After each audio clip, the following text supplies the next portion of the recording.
sebuah sup.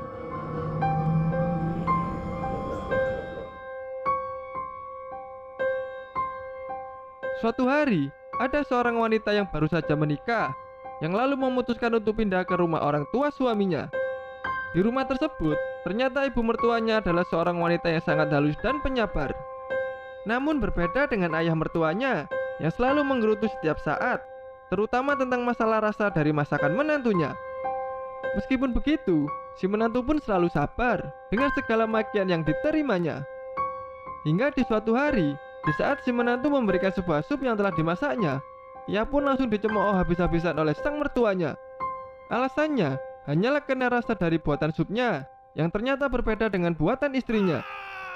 Hingga di keesokan malamnya, di saat si menantu sudah tidak bisa menahan kesabarannya, ia pun lantas mencampurkan sedikit obat nyamuk ke dalam sup yang dibuatnya. Dan di saat sang mertuanya mencoba, ternyata respon yang diberikan sangat berbeda. Yang mana sang mertuanya pun menjadi sangat senang, bahkan sampai memuji si menantu. Karena katanya, sup buatannya kali ini sangat mirip dengan sup buatan istrinya. Apakah yang sebenarnya terjadi?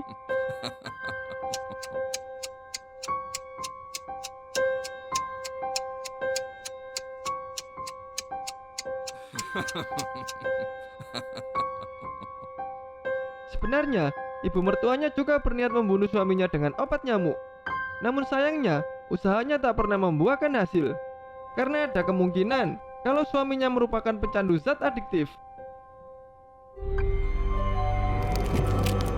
Makan malam.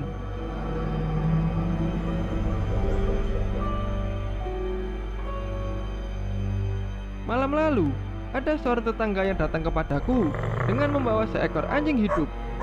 Yang katanya, anjing tersebut akan dijadikan sebuah hidangan untuk makan malam kita bersama. Dan di saat jamuan makan malam itu sudah siap, aku pun juga ikut menikmati hidangan tersebut. Dan benar saja, ternyata dagingnya sungguh lezat, apalagi sudah dimasak sesuai dengan seleraku. Yang mana dagingnya menjadi sangat renyah berkat beberapa bumbu yang aku berikan.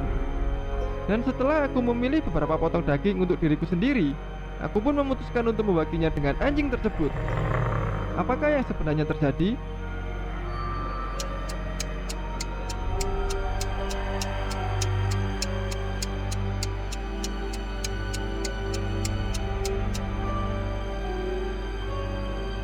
Sebenarnya, yang dijadikan hidangan makan malam tersebut bukanlah anjing yang ia bawa, melainkan adalah tetangganya tersebut. Rumah kontrakan.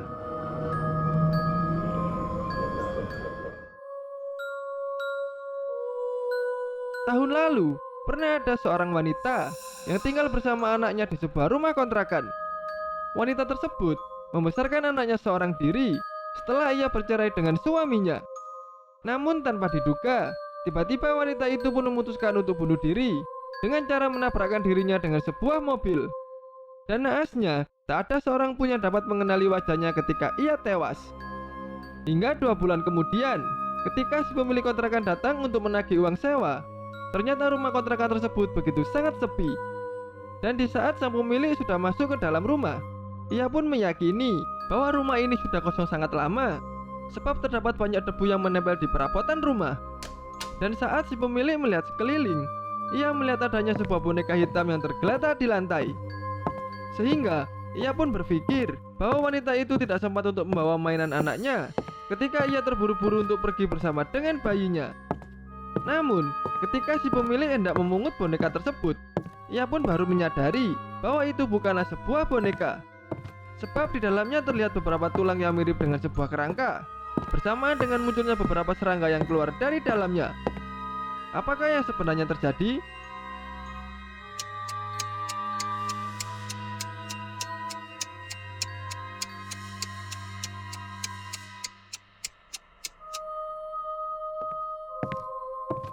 Sebenarnya, di saat wanita itu bunuh diri, ia meninggalkan bayinya di kontrakan.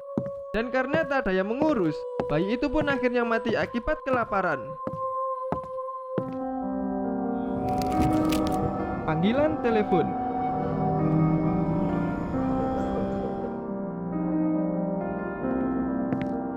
Waktu itu, ketika aku sedang bersantai, tiba-tiba aku mendapatkan sebuah kabar bahwa telah terjadi sebuah penembakan di sekolah anakku. Mengetahui itu, aku pun langsung bergegas menuju ke sana, sebab anakku tak menjawab panggilan teleponku sama sekali. Dan sesampainya aku di lokasi, aku pun sempat mendengar polisi berkata bahwa telah ada 17 korban yang tewas di tempat kejadian, yang mana 5 korban diantaranya terbunuh karena ada seorang anak yang HP-nya berdering secara terus-menerus. Apakah yang sebenarnya terjadi?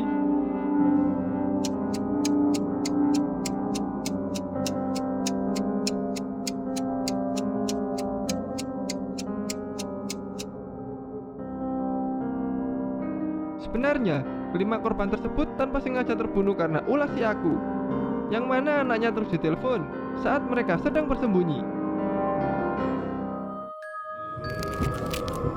Sebuah boneka.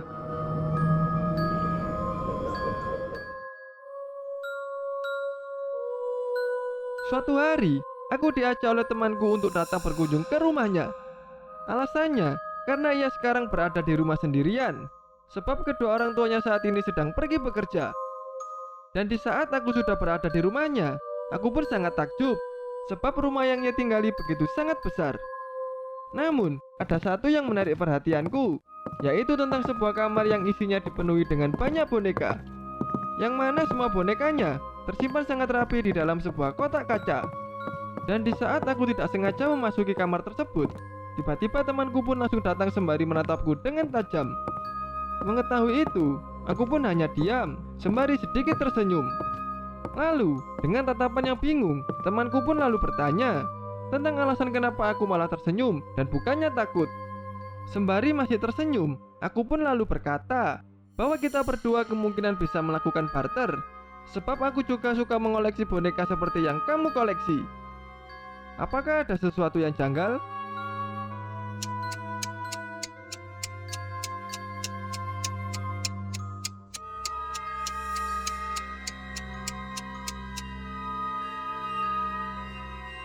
Kemungkinan besar mereka berdua adalah seorang psikopat, sebab semua boneka yang berada di dalam kotak kaca adalah mayat dari anak manusia yang telah dibunuh.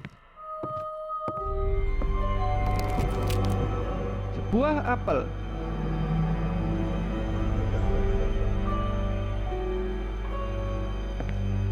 Dahulu, ada seorang pembunuh berantai yang memiliki cara unik untuk membunuh korbannya, yang mana ia selalu mengundang calon korbannya untuk datang ke rumahnya dengan alasan untuk mengajaknya makan malam bersama. Dan setelah korbannya sudah merasa kenyang, pembunuh itu pun lalu menawarkan korbannya sebuah apel. Namun karena si korban sudah merasa kenyang, ia pun lantas hanya meminta sebagian saja. Mengetahui itu, pembunuh itu pun lalu mengambil sebuah pisau dan lalu membagi apelnya menjadi 2 bagian. Namun setelah mereka berdua memakan apelnya secara bersamaan, tiba-tiba korbannya pun langsung tergeletak tak bernafas. Apakah yang sebenarnya terjadi? Dan bagi kalian yang tahu akan jawaban pada riddle yang terakhir, coba tulis jawaban kalian di kolom komentar.